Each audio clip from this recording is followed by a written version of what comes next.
Hola a todas, vamos a esperar un poquito en lo que se añade más gente a nuestro live. Mientras tanto, les voy contando que vamos a hablar el día de hoy acerca de el diagnóstico prenatal, que como su nombre lo dice, consiste en hacer detección de enfermedades antes de que esos bebés nazcan para poder así ofrecerles un mejor manejo en el momento en el que estén naciendo y tengan menos posibilidad de tener alguna complicación.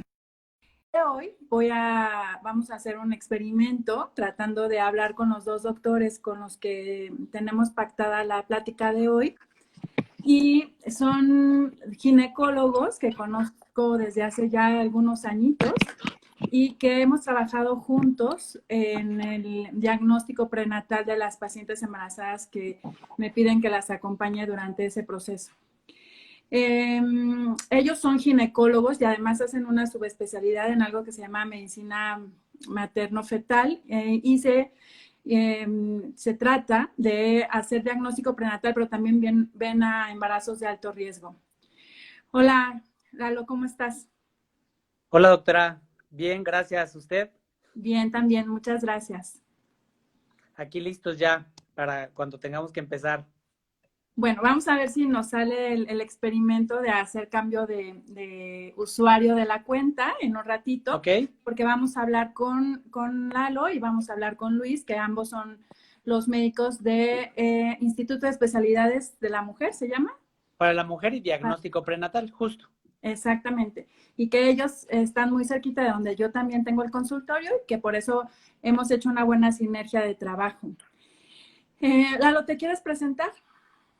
Bueno, yo soy el doctor Eduardo Nieto Vázquez, ya había comentado la doctora. Yo soy pues médico cirujano de la Universidad Nacional Autónoma de México. Posteriormente hice la especialidad en ginecología y obstetricia en el Hospital General de México y también realicé la subespecialidad en medicina materno-fetal, igual en el Hospital General de México. Sin embargo, desde que salí de la subespecialidad de medicina materno-fetal, realmente a lo que siempre ya pues me he dedicado casi en el 100% es a diagnóstico prenatal, es decir, a todos estos estudios que se realizan a las pacientes, ¿no? Los estudios de seguimiento, pues para ver que haya salud. Eso es. Y básicamente se dividen o bueno, dividimos el embarazo en tres trimestres, ¿no? De acuerdo a la edad gestacional que va teniendo y cada uno de esos trimestres va teniendo ciertos estudios específicos. ¿Sí me escuchas?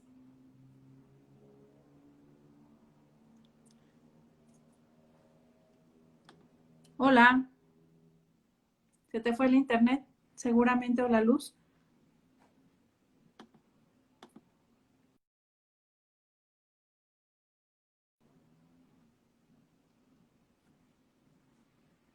Bueno, algo le pasó seguramente, pero ahorita que regrese. Pues sí, eventualmente el embarazo, de acuerdo a las edades gestacionales, se dividen en tres trimestres y básicamente para cada uno de los trimestres son diferentes estudios que vamos haciendo de acuerdo a los cambios y a lo que vamos esperando que haya para cada uno de las edades gestacionales. El primero de los ultrasonidos normalmente debe hacerse entre las 11 y las 13.6 semanas, es decir, casi al final del primer trimestre.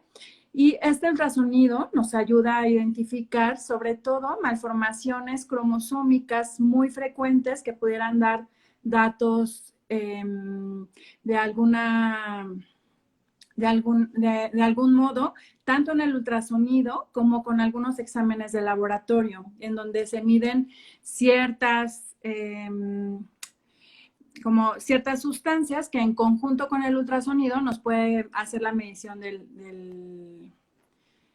Ya estás. Hola, te nos perdiste Ya. un poquito. Sigo un poquito lo que había estado comentando. Como usted dijo, durante el embarazo por lo menos se deben realizar 3 estudios de ultrasonido, todos bien importantes, todos con lentes objetivos. Pues normalmente el primer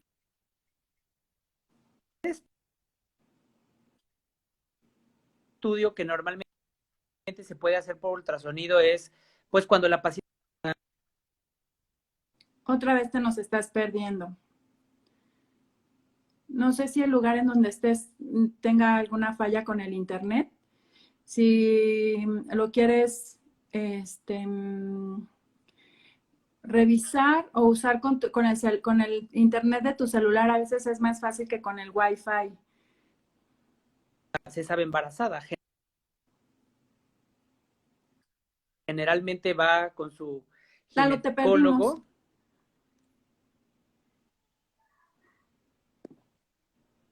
Hola, hola.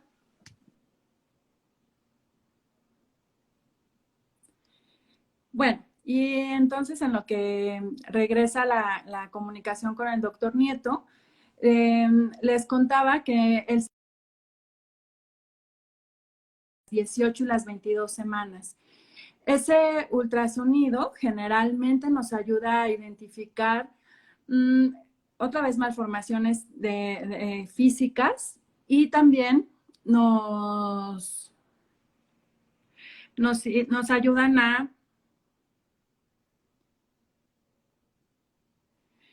también nos ayudan a ver si hay alguna malformación en el corazón de esos bebés y también nos ayuda a identificar el riesgo que tenemos para tener alguna alteración en la circulación entre la mamá, la placenta y el bebé, que pudiera incluso condicionar o darnos el riesgo para desarrollar hipertensión al final del embarazo.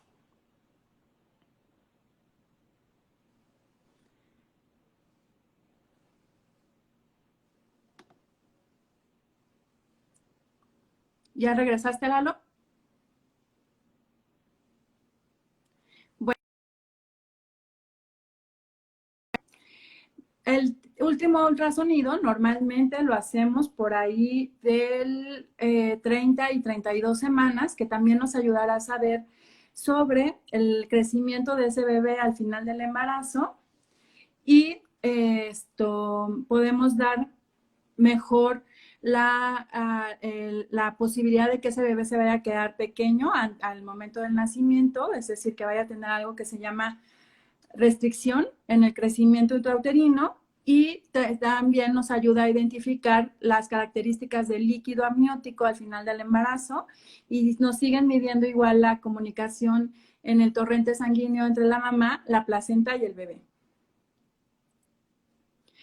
Vamos a esperar, vamos a ver si podemos conectarnos con el doctor Maldonado, que es el otro doctor que está en el Instituto de Especialidades para la Mujer, para que nos puedan dar como mayor información con respecto a lo que ellos hacen en su centro, cuál es la forma de identificar y de darnos la posibilidad de ayudarnos y de tener un mejor cuidado tanto para la mamá como para los bebés. Generalmente, en cada consulta mensual, pues nosotros hacemos un rastreo con el ultrasonido. No es que sea necesario hacer un ultrasonido cada mes, sino que aparece como tener es bonito tener la imagen de los bebés cada mes que van al consultorio. No es que los ultrasonidos por sí mismos le hagan daño al bebé, sino que en realidad no hay tanta necesidad de estar haciendo ultrasonidos constantemente. De tal manera que los 3 ultrasonidos básicos que hacen en estas edades gestacionales, pues sí pueden ser ayudadas o vigiladas con los ultrasonidos que hacen ellos. Vamos a ver si podemos comunicarnos ya con Eduardo. Porque a Luis no lo veo.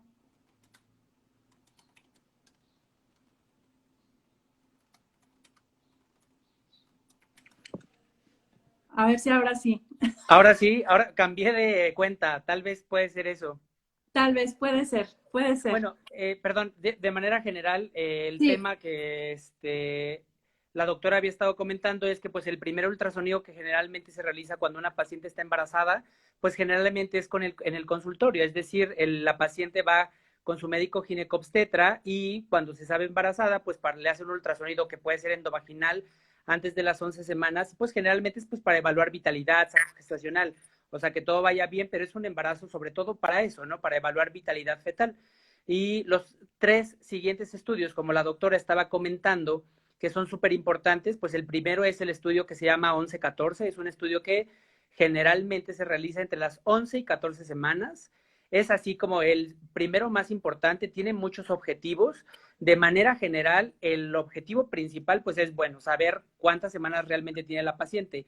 Es decir, si por su última menstruación la paciente tiene 12 semanas, entonces yo le tengo que hacer una medida, yo como médico materno fetal tengo que hacer una medida que se llama longitud cráneo-cauda, y en la longitud cráneo-cauda lo que se tiene que ver, pues es que también bebé tenga 12 semanas, es decir, la última menstruación y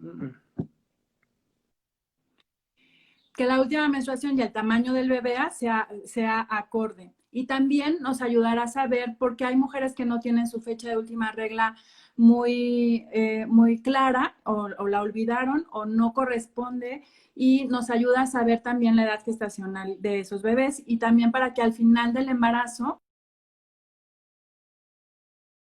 a ese bebé o se está adelantando demasiado y vamos a tener riesgo de tener un bebé prematuro. De alguna manera también el primer ultrasonido nos ayuda a identificar alteraciones cromosómicas comunes, como puede ser el síndrome de Down, la trisomía 13 o la trisomía 18, que pueden estar relacionadas con algunas alteraciones en la producción de algunas hormonas de la placenta, y que al medirlas, en combinación con los hallazgos que ellos vean en el ultrasonido, nos puedan ayudar a saber con mayor certeza la posibilidad de tener alguna alteración cromosómica con esos bebés. Vamos a esperar a ver si el doctor Maldonado, porque parece que el doctor Nieto está teniendo algún problema, puede conectarse para que con él podamos seguir hablando acerca de los ultrasonidos que se hacen en el segundo y en el tercer trimestre. Esos ultrasonidos generalmente se hacen entre las 18 y las 22 semanas, el de la mitad del embarazo, y más o menos entre las 30, 32 y a veces 34 semanas.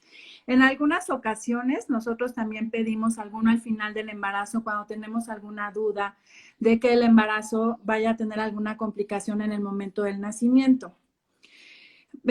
También es importante saber... Hola, Luis. Hola, hola, ¿qué tal? Hola. Parece que Lalo tiene ahí algún problema con su internet. Estábamos Sí. hablando un poco de cuáles son los ultrasonidos que hacemos en la segunda y en el tercer trimestre, ¿no? Ok.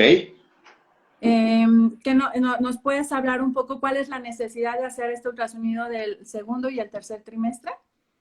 Claro, mira, como bien comentabas, cada trimestre del embarazo tiene cierta finalidad, tanto para mamá como para bebé.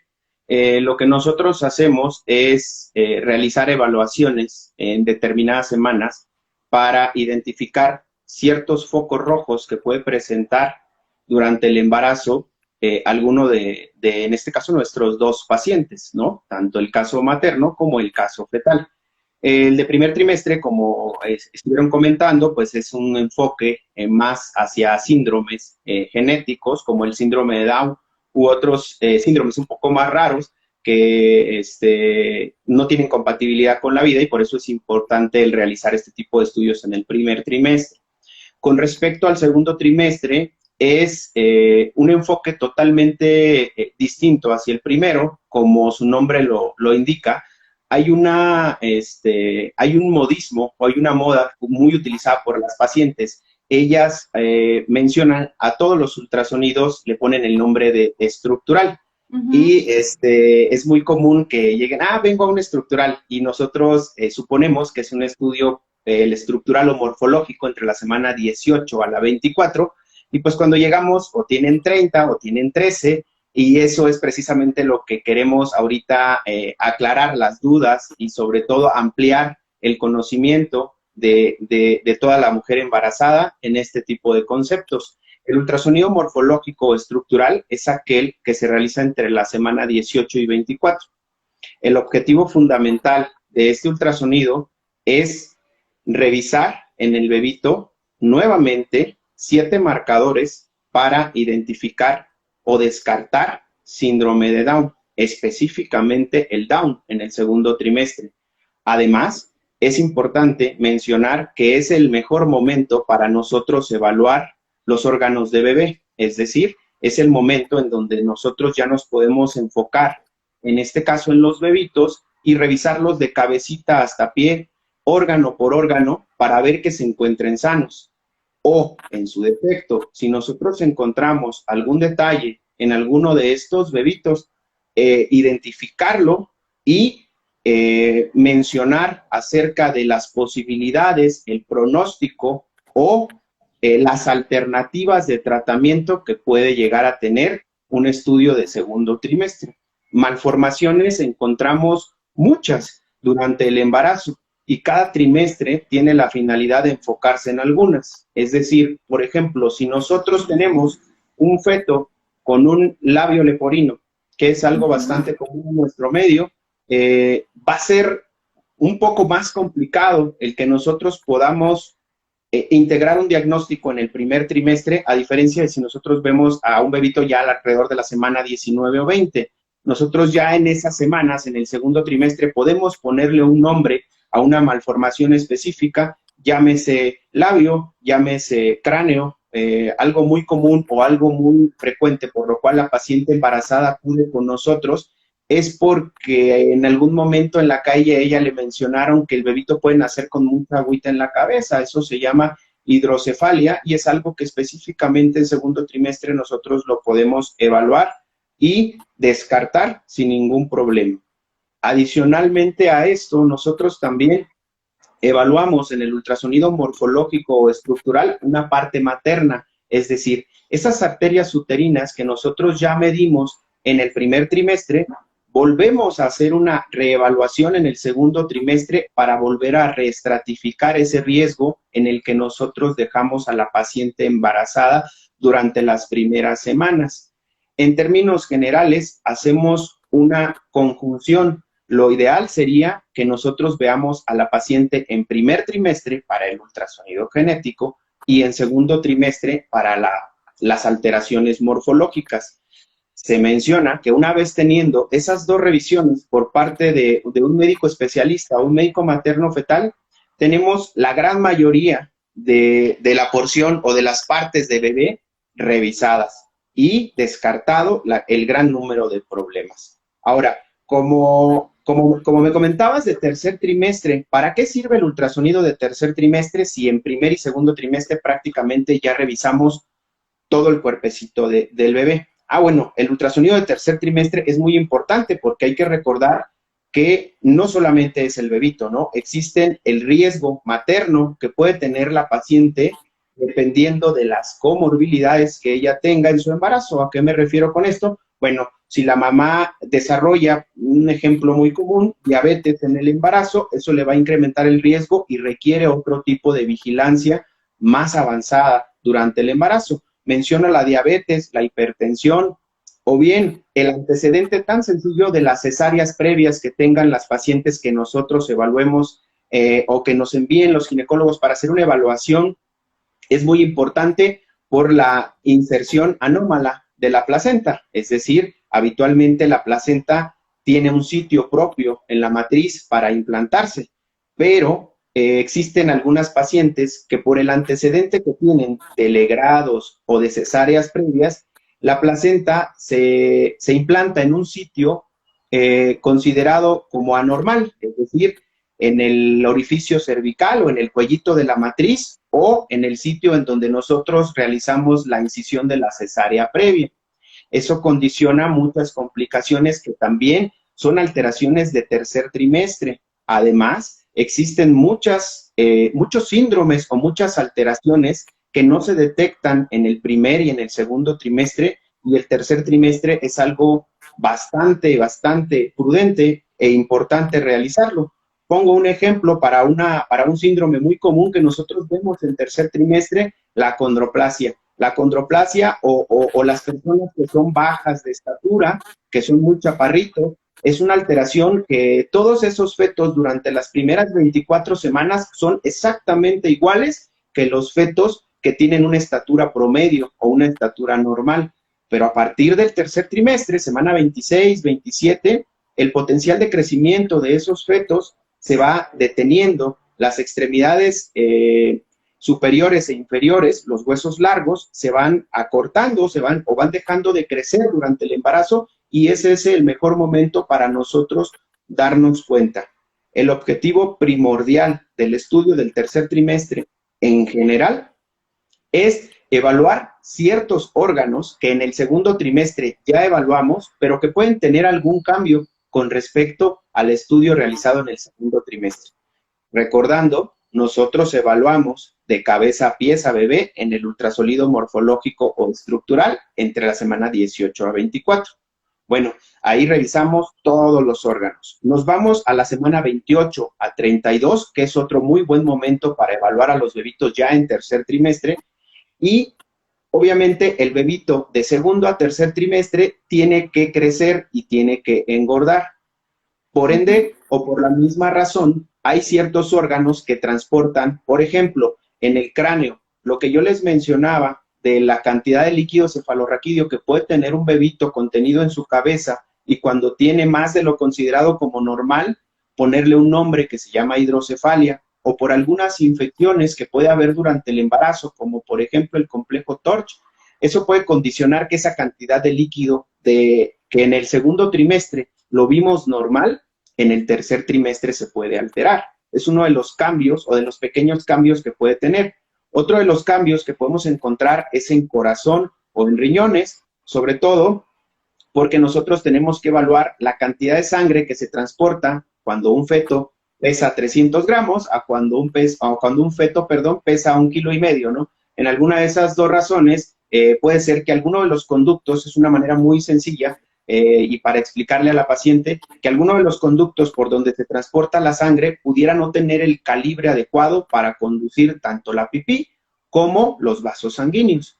Y ya no es tanto un defecto en la formación, sino más en la función de estos tres órganos primordiales, ¿no? Es muy importante, dependiendo y estratificando el riesgo de cada una de las pacientes, nosotros un ultrasonido de tercer trimestre lo podemos subdividir o extender dependiendo de lo que nosotros vayamos a encontrar, ¿sí? Muchas veces los médicos ginecobstetras, ya dentro de las alteraciones o dentro de los estudios que más nos solicitan en el tercer trimestre, es un perfil biofísico, un perfil hemodinámico, que eso nosotros lo vamos o vamos respetando o vamos siguiendo la conducta o la norma del médico tratante. Supongamos que tú tienes un paciente en donde tú me pides un estudio de tercer trimestre, en donde me dices que requiere algo adicional el bebito porque está pequeño, o porque la cabecita es muy pequeña,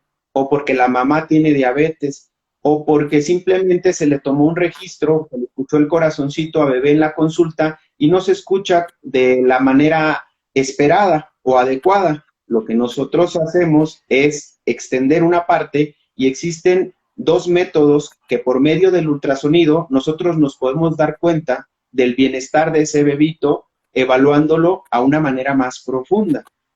El primero de ellos es algo que se viene utilizando desde hace muchos años, se llama perfil biofísico, es un método ultrasonográfico por medio de una puntuación, en donde nosotros observamos por medio de ciertos puntos que evaluamos 5 puntos en el perfil biofísico, que es 1, la cantidad de líquido amniótico, 2, los movimientos que tiene el bebito, 3, también los movimientos respiratorios, 4, evaluamos el tono, qué tanta capacidad de responder a un estímulo tienen sus extremidades y finalmente evaluamos la actividad cardíaca. A cada uno de esos 5 puntos nosotros le damos un valor con la finalidad de que al final del perfil biofísico obtengamos 10 puntos. Cada uno de esos 5 parámetros tiene un valor de 2 puntos. ¿Para qué nos sirve el perfil biofísico? Bueno, el perfil biofísico nos sirve principalmente para buscar datos agudos o crónicos de un problema que se llama hipoxia en el bebito, que es cuando no le está llegando la cantidad de oxígeno adecuada, ¿sí? Para permitir un adecuado crecimiento, desarrollo, o bien para documentar el bienestar de ese bebito al interior de la pancita de mamá. Y lo que nosotros realizamos o lo que nosotros hacemos es evaluar al bebito, ¿sí? Tenemos aproximadamente 30 minutos, no es algo que nosotros tengamos que hacer forzosamente de una manera rápida o de una manera imprevista para nosotros poder dar un reporte. Tenemos que tomarnos el tiempo porque hay que recordar que los bebitos también tienen sus periodos de sueño o vigilia, en donde ellos pueden no responder a los estímulos que nosotros estamos realizando. El perfil biofísico es algo muy utilizado en la actualidad, aunque últimamente se ha estado sustituyendo por otro estudio más avanzado que el perfil biofísico, lo cual nosotros lo manejamos en el instituto como un estudio complementario, es decir, nosotros hacemos perfil biofísico y lo complementamos con un perfil hemodinámico. El perfil hemodinámico también es un método de ultrasonido, el cual consiste en medir los vasos sanguíneos de bebé para nosotros documentar que la sangre, por ejemplo, le está llegando bien a su cabecita, que la sangre pasa bien por el cordón o que la sangre de la mamá o las arterias de la mamá le están aportando bien la sangre a la placenta. Dependiendo de las características que nosotros observemos durante el estudio, podemos irlo ampliando. Esto con la finalidad de documentar el bienestar de un bebito en cualquier momento. Y en caso de que nosotros detectemos alguna anomalía en estos estudios, tanto en el perfil biofísico como en el perfil hemodinámico, hacer un seguimiento seriado con esos bebés para disminuir o para descartar la probabilidad de que en algún momento ese bebito vaya a tener datos de sufrimiento fetal. Ese es uno de los objetivos primordiales. Oye, Luis, ¿y es malo hacer tantos ultrasonidos? Es una pregunta bien frecuente que hacen las pacientes cuando están embarazadas, que se llenan de dudas y de miedos y de historias que pueden escuchar por ahí o leer por ahí, y a veces se asustan un poco, por ejemplo, que los ultrasonidos que ustedes hacen duran 1 hora, a veces un poquito más, ¿no? Y eso a veces las estresa. Exacto. ¿Es malo hacer muchos ultrasonidos? No. Existe mucha controversia entre ultrasonido y radiación, debido a que las pacientes piensan que el hecho de realizarse un ultrasonido están provocándole o le puede provocar alguna alteración morfológica o en la estructura a su bebito. No, para nada son malos. Existen ciertos puntos suspensivos, sobre todo en el primer trimestre, ¿no? El hecho de que se mencione que el poner un poquito de color a los bebitos les provoca calor, ¿sí? Nosotros hacemos algo que se llama Doppler en el primer trimestre, pero también nos llegan mucho las pacientes, es que si le ponen colorcito a mi bebé en el primer trimestre le hace daño. No hace daño siempre y cuando se realice con la persona calificada y durante el tiempo específico para evaluar un bebito. En segundo y en tercer trimestre, como yo les menciono a mis pacientes, ¿no? Definitivamente, si tú tienes los medios económicos para hacerte un ultrasonido diario, yo te garantizo que por el ultrasonido no va a pasar nada. Y si lo mandas ayer, mejor. Sí, les decía yo al principio que normalmente yo los envío con ustedes a que le hagan el ultrasonido cada trimestre, pero que yo en el ultrasonido, en el consultorio cada mes les hago un rastreo, porque siempre es bonito verlos, ¿no? Exacto. No es que exactamente sea necesario. Es bonito y de alguna manera también vamos coincidiendo lo que ustedes ven con respecto al tamaño del bebé y la edad gestacional con lo que yo mido, porque a lo mejor tú lo viste a las 18 semanas y yo la veo a las 26 y a lo mejor se nos está quedando pequeño o al revés, ¿no?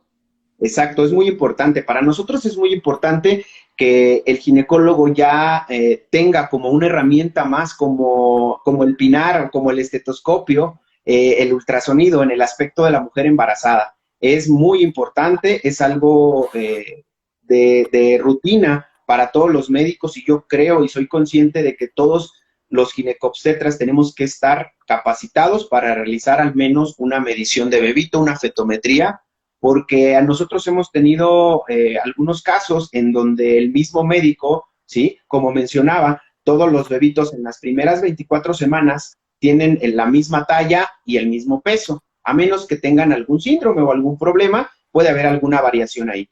Pero para el tercer trimestre, el ginecobstetra nos orienta con la sospecha diagnóstica de todas estas patologías. ¿Sí? Eso es.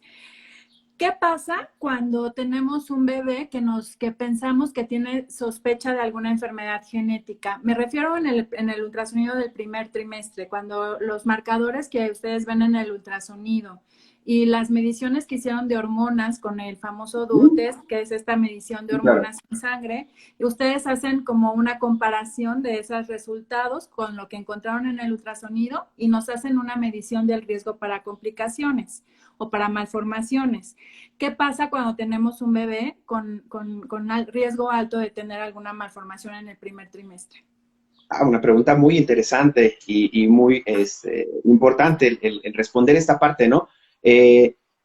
Nosotros, la mayoría de las pacientes que nosotros recibimos o la mayoría de las pacientes que a nosotros nos envían los ginecobstetras, en este caso, es porque la paciente tiene mucho la curiosidad o la preocupación de descartar que su bebito tenga un síndrome de Down. Es por lo que el 99% de las pacientes vienen. Bueno, el ultrasonido genético dentro de los síndromes, el que menos malo es de los síndromes que nosotros buscamos en el primer trimestre es el Down. Existen otras trisomías o otros síndromes como la trisomía 18, la trisomía 13, que son incompatibles con la vida. El objetivo primordial del ultrasonido 1114 es buscar esos fetos con trisomía 18 y trisomía 13 para ver si hay alguna alternativa que se puede dar, en la mayoría de los casos no la hay, o en su defecto interrupción del embarazo. No así con los bebitos con síndrome de Down. Se menciona, ¿qué podemos hacer al nosotros obtener un riesgo elevado en un bebito con síndrome o con riesgo o con alto riesgo de síndrome de Down? Bueno, hay que recordar que el ultrasonido genético es un estudio de tamizaje y un estudio probabilístico, en donde nosotros tenemos cierta capacidad para detectar síndromes dependiendo de las alternativas que nosotros usemos. Es decir, si nosotros usamos como herramienta única el ultrasonido, nosotros identificamos entre 70 a 75 de cada 100 niños con Down. Es la capacidad de detección que tiene per se el ultrasonido solo. Sin embargo, actualmente ya se está estableciendo como una medida o como una receta de cocina el conjuntar el ultrasonido con una muestra de sangre. ¿Por qué conjuntar el ultrasonido con una muestra de sangre? Es muy importante para nosotros porque si el ultrasonido solo detecta entre 70 a 75% en la capacidad de detección para síndrome de Down, si nosotros lo combinamos con una determinación de 2 hormonas, nos mejora la capacidad de detección hasta 95%. Es decir, es mucho mejor para las pacientes y para los médicos el tener una de las mejores herramientas que es el ultrasonido más el duotest para capacidad de detección de síndromes, que es el 95%. ¿Existen mejores alternativas? Sí, pueden existir mejores alternativas. ¿Por qué no ofertarles a todas las pacientes el 100% si nosotros nos quedamos en el 95%? Uno, por el costo. Y dos, porque el hecho de ir por el 100% implica realizar un método invasivo, es decir, implica o picar la pancita de mamá o por medio del cuellito de la matriz pinzar y picar con una pinza, hacer una biopsia de vellosidades coriales o una amniocentesis para poder obtener un cariotipo que es el 100% de descarte o de afirmar que este bebito tiene un síndrome. Entre el 100% y el 95%, que es lo que, ¿por qué nosotros utilizamos el 95%? Uno, porque es una muy buena capacidad de detección para los bebitos y para las mamás, en este caso, disminuir la preocupación sin que gastes tanto. El estudio, per se, nosotros sabemos que tiene un costo elevado en comparación con un estudio convencional, pero una vez que ven todo lo que nosotros realizamos durante el ultrasonido, la paciente generalmente se va contenta por la evaluación que se le realizó y sobre todo por la garantía de que la persona que la está revisando es alguien que está capacitado en esto. Hay personas que nos dicen que quieren mejorar la capacidad de detección. Existe otro estudio, el cual tampoco es invasivo como el que nosotros hacemos, que es ultrasonido con muestra, pero a diferencia del test combinado, que es el que nosotros hacemos, a este estudio que se llama DNA fetal en sangre materna, que tiene una mejor capacidad de detección que el ultrasonido con la muestra de sangre, pero el costo es elevadísimo, ¿no? Un DNA fetal en sangre materna en promedio debe de estar como entre 18 y 20 mil pesos. Y un estudio avanzado de nosotros está aproximadamente entre 3,000 y 3,500 pesos. Entonces, obviamente, no todos tenemos la posibilidad económica de acceder a un costo tan elevado. Nosotros hay que recordar que todavía somos segundo o tercer mundista en esta parte del diagnóstico prenatal en comparación con otros países, por ejemplo, en Europa o en Estados Unidos, en donde la mayoría de las clínicas ya ellos tienen instituido el realizar un DNA fetal en sangre materna a la mayoría de las pacientes embarazadas. Entonces, dentro de lo que nosotros podemos ofertar, intentando que la paciente economice lo más posible, obteniendo una muy buena capacidad de detección al realizar tanto el ultrasonido de primer trimestre como la toma del duodeno. Luis, como decías hace rato, normalmente no solamente nos enfocamos en buscar alteraciones de los bebés, sino también de las mamás. Y uno de los riesgos que hemos tenido y que hemos visto y que buscan ustedes también es la posibilidad de tener una amenaza o un parto con un bebé prematuro, ¿no? Un nacimiento de un bebé prematuro, porque el cuello de la matriz pueda estar acortado o más bien no tenga la suficiencia para mantener el embarazo hasta el término. Y eso también ustedes lo pueden identificar desde las primeras semanas del embarazo. Así es. De hecho, dentro del protocolo de la paciente con ultrasonido genético o de primer trimestre, nosotros siempre realizamos una medición de la longitud del cuello de la matriz. Va dentro de las 4 objetivos fundamentales que tiene el estudio. El primer objetivo es los síndromes. El segundo objetivo es hacer una exploración estructural temprana. El tercer objetivo es evaluar las arterias uterinas de mamá para ver el riesgo de una enfermedad que se llama preeclampsia, que es cuando se sube la presión. Y el cuarto objetivo es nosotros medimos la longitud del cérvix para, de acuerdo a las características que nosotros vemos, establecer la posibilidad de parto pretérmino o parto prematuro. Generalmente, los milímetros que una paciente necesita para considerarse de bajo riesgo son 25, es decir, tiene que tener el largo del cuellito 2,5 centímetros o más en el primer trimestre para considerarla de bajo riesgo. Si el cuellito es muy corto, igual. También existen muchas alternativas que nosotros podemos ofertar en conjunto con el médico tratante para poderle ofrecer un exitoso embarazo con un gran resultado perinatal.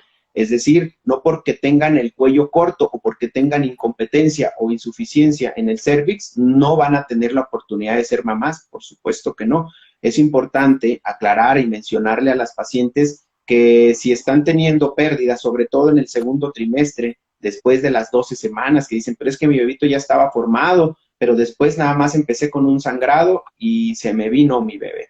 Es importante en todas esas pacientes nosotros conocer los antecedentes y de ser necesario, y lo hacemos en este caso con los médicos que nos envían a sus pacientes, realizar un seguimiento del cérvix de manera seriada.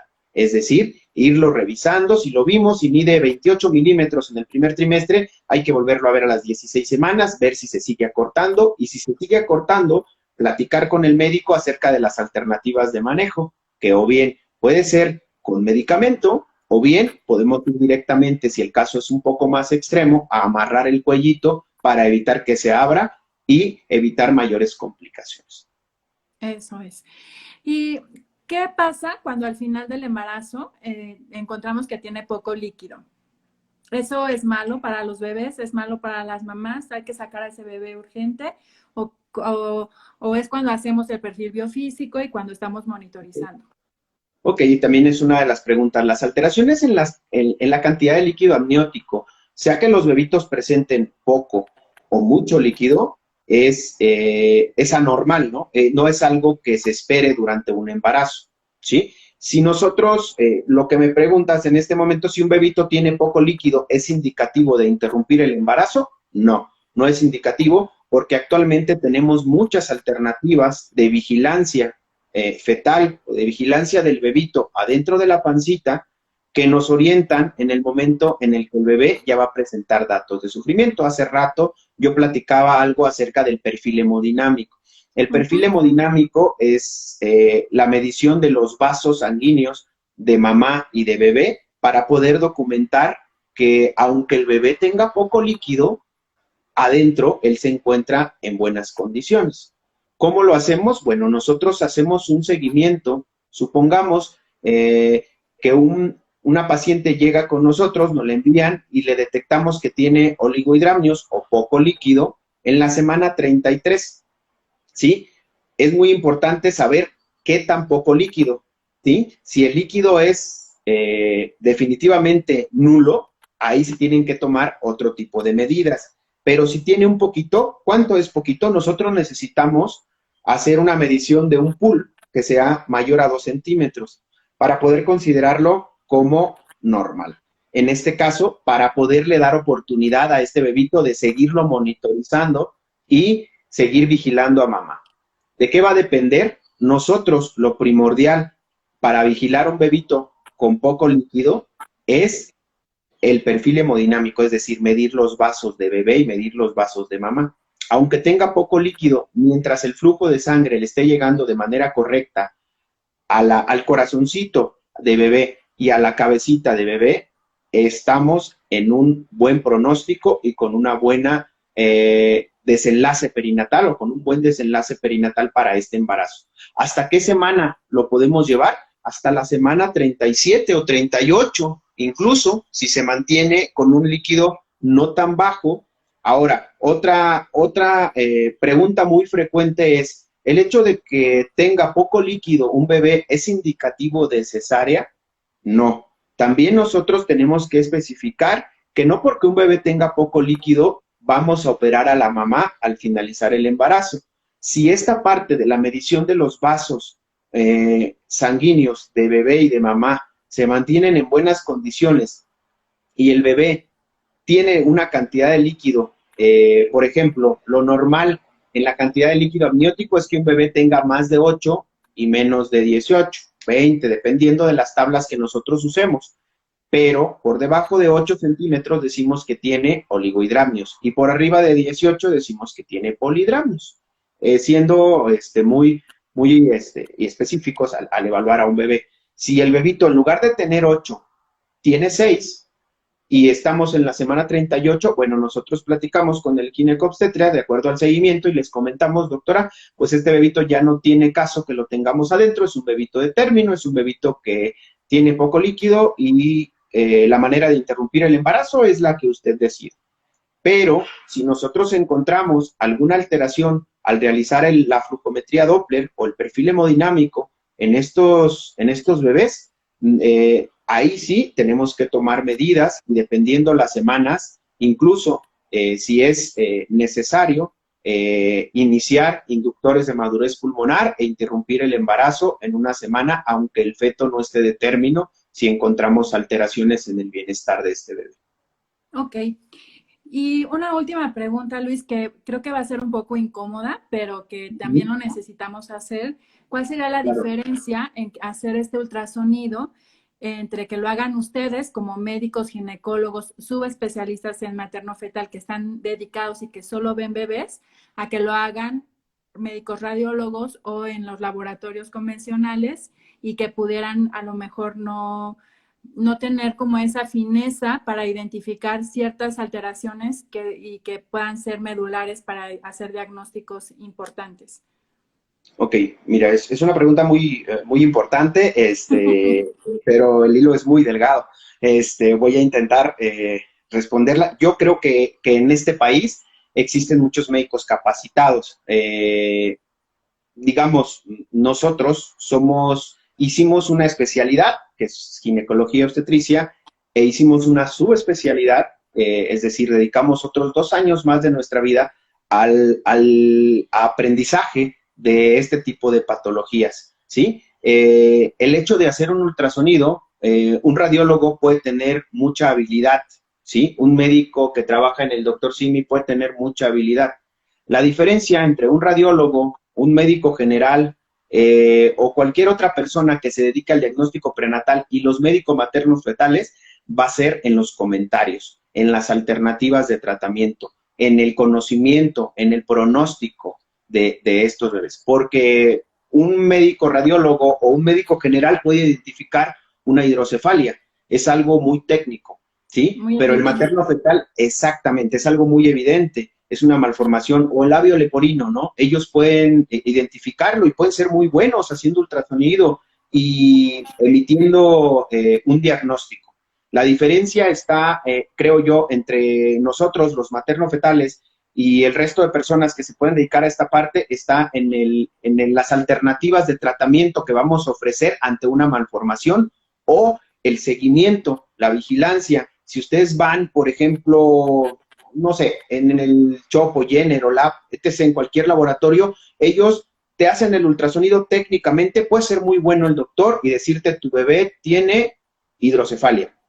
Bueno, nosotros hacemos, oye, tu bebé tiene ventriculomegalia, hidrocefalia, le ponemos el nombre a la patología y tu bebé requiere un seguimiento bisemanal y requiere hacer un protocolo de estudio para descartar un origen infeccioso, descartar algún síndrome, es decir, el comentario que va a hacer el médico materno-fetal es totalmente distinto y es donde cambia el pronóstico o incluso en algunos bebitos que es necesario realizar intervenciones antes de que nazcan, es ahí nosotros decimos que hay gente que ni siquiera conoce nuestra especialidad porque es algo relativamente nuevo.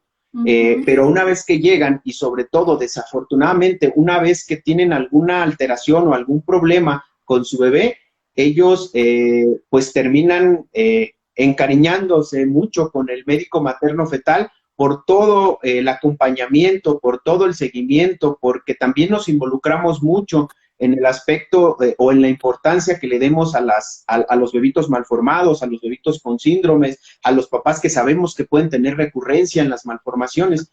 Creo que sí es muy importante. Creo que cualquier persona puede tener la habilidad de hacer un ultrasonido nivel 2. No somos dioses y no somos extraordinarios tampoco, pero yo siento que sí existe una gran diferencia con respecto a los comentarios que nosotros ponemos y a las alternativas de diagnóstico y de manejo que hacemos de los bebitos. Y a título personal digo que tampoco los ginecólogos que no tenemos entrenamiento materno-fetal debiéramos hacer esos ultrasonidos. Por eso existen las referencias y por eso los enviamos con ustedes.